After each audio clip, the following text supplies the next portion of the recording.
Hi സുഹൃത്തുക്കളെ, ഇത് വയനാട് പുൽപ്പള്ളിയിലുള്ള സാൻഡൽവുഡ് ഗ്രൂപ്പ് ഫാമിംഗ് വെൽഫെയർ അസോസിയേഷൻ്റെ കീഴിലുള്ള ഒരു പ്ലാന്റേഷനാണ്.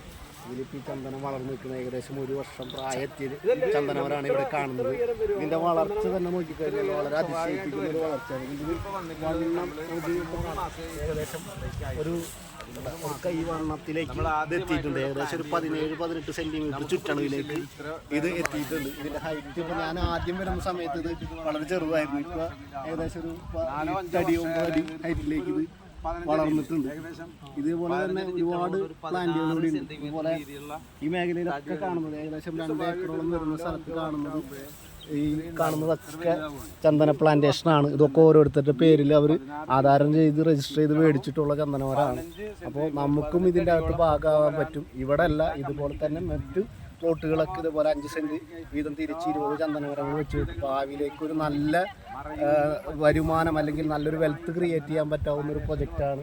പറ്റാവുന്ന ആളുകളൊക്കെ ഇതിൽ മാക്സിമം ഇൻവെസ്റ്റ് ചെയ്യാനായിട്ട് കടന്നു വരണം. കാരണം ഈ പ്രൊജക്റ്റ് വിജയിപ്പിക്കേണ്ട ഒരു ഇതും കൂടി നമുക്കുണ്ട്. കാരണം എന്ന് വെച്ച് കഴിഞ്ഞാൽ ഇത് നമ്മുടെ രാജ്യത്തിൻ്റെ നമ്മുടെ പൈതൃകമായിട്ടുള്ള മറയൂരത്തിൻ്റെ ചന്ദനമാണ് നമ്മളിവിടെ വളർത്തി വലുതാക്കുന്നത്. കാരണം നമുക്കറിയാം നമ്മുടെ രാജ്യത്ത് ആവശ്യമുള്ള ചന്ദനം ഇപ്പോഴും നമുക്കിവിടെ ലഭിക്കുന്നില്ല. കാരണം ഏകദേശം 2000 ടൺ ചന്ദനം ഇവിടെ ആവശ്യമുള്ളപ്പോൾ പോലും നമുക്കിവിടെ കേവലം കിട്ടുന്നത് ഒരു 100 ടണ്ണിൽ താഴെയാണ് നമുക്കിവിടെ ചന്ദനം കിട്ടുന്നത്. നമുക്ക് ഔഷധ നിർമ്മാണത്തിനും മറ്റുള്ള കാര്യങ്ങൾക്കൊക്കെ ആയിട്ട് ഇവിടെ ചന്ദനം വളരെ അത്യാവശ്യമായിട്ട് മുന്നോട്ട് പോകുന്ന സാഹചര്യത്തിൽ നമ്മുടെ സർക്കാർ തന്നെ ചന്ദന കൃഷിയെ പ്രോത്സാഹിപ്പിക്കുമ്പോൾ ഇതിന് കൂടെ നിൽക്കേണ്ട ഉത്തരവാദിത്വമുള്ളവരായിട്ട് നമ്മൾ ഇവിടുത്തെ പൊതുജനങ്ങൾ മാറണം. ഇത് നല്ല രീതിയിൽ വളർച്ച ഇവിടെ കാണുന്നുണ്ട്. ഈ പ്രൊജക്റ്റ് നല്ല രീതിയിൽ വിജയിച്ചുകൊണ്ട് മുന്നോട്ട് പോവുകയാണ്. നമുക്കറിയാം ഇവിടുത്തെ മണ്ണുകളൊക്കെ നോക്കിയാൽ കാണാൻ കഴിയും. കറുത്ത മണ്ണുകളാണ്. ഇപ്പോൾ ഈ ഇടയിലൊക്കെ കുഴിച്ചിട്ടേക്കുന്നത് 3rd ഹോസ്റ്റ് പ്ലാന്റ് വെക്കാനായിട്ട്. ഇപ്പോൾ മാതള നാരങ്ങ അനാറിൻ്റെ തൈകളാണ് ഇന്ന് ഇവിടെ വെക്കാൻ പോകുന്നത്. നമുക്കറിയാം ഇവിടെയൊക്കെ ചന്ദനം പൂവിട്ട് തുടങ്ങിയാണ്. ഇത്ര മനോഹരമായിട്ട് പൂവിട്ട് നല്ല കൊല കുത്തി പൂവിട്ട് നിൽക്കുന്ന ഒരു കാഴ്ചയാണ് നമുക്കിവിടെ കാണാൻ കഴിയുന്നത്. അതുപോലെ ഒരുപാട് ആളുകൾ ഇത് വിസിറ്റ് ചെയ്യാൻ വന്നിട്ടുണ്ട്.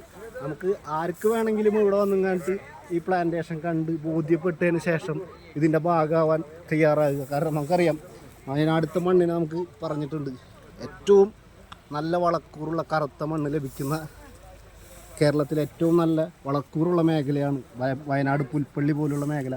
ഇവിടുത്തെ കർഷകരൊക്കെ വലിയ പ്രതിസന്ധിയിലേക്ക് പോകുമ്പോൾ അവരെ കൂടി ചേർത്ത് പിടിക്കുന്ന ഒരു കൃഷിയായി ഇത് മാറ്റുന്ന ഈ കമ്പനി, ഈ പ്രവർത്തനം നടത്തുന്ന മാനേജ്മെൻറ്റ് ഇവരെ മുക്തകണ്ഠം പ്രശംസിക്കാതെ വയ്യ. കാരണം ഇത്രയും നല്ല രീതിയിൽ ഈ പ്രൊജക്റ്റ് ഒരു കൊല്ലത്തോളമായി അതിൻ്റെ പരീക്ഷണാടിസ്ഥാനത്തിൽ ചെയ്തു വെച്ച ഈ പ്ലാന്റേഷൻ നമുക്ക് ഇവിടെ ഒരു മാതൃക തന്നെയാണ്. ഈ മാതൃക നമുക്ക് പിന്തുടർന്നുകൊണ്ട് ഇതിൻ്റെ ഭാഗമാവാൻ ശ്രമിക്കുക. ഇതിൻ്റെ ഭാഗമായി ഭാവിയിൽ നല്ല ഒരു വരുമാനം കിട്ടുന്ന തരത്തിലേക്ക് നമുക്ക് മുന്നോട്ട് പോകാമെന്ന് മാത്രം പറഞ്ഞുകൊണ്ട് എല്ലാവരും ഹായ്, സൈനിങ് ഔട്ട്.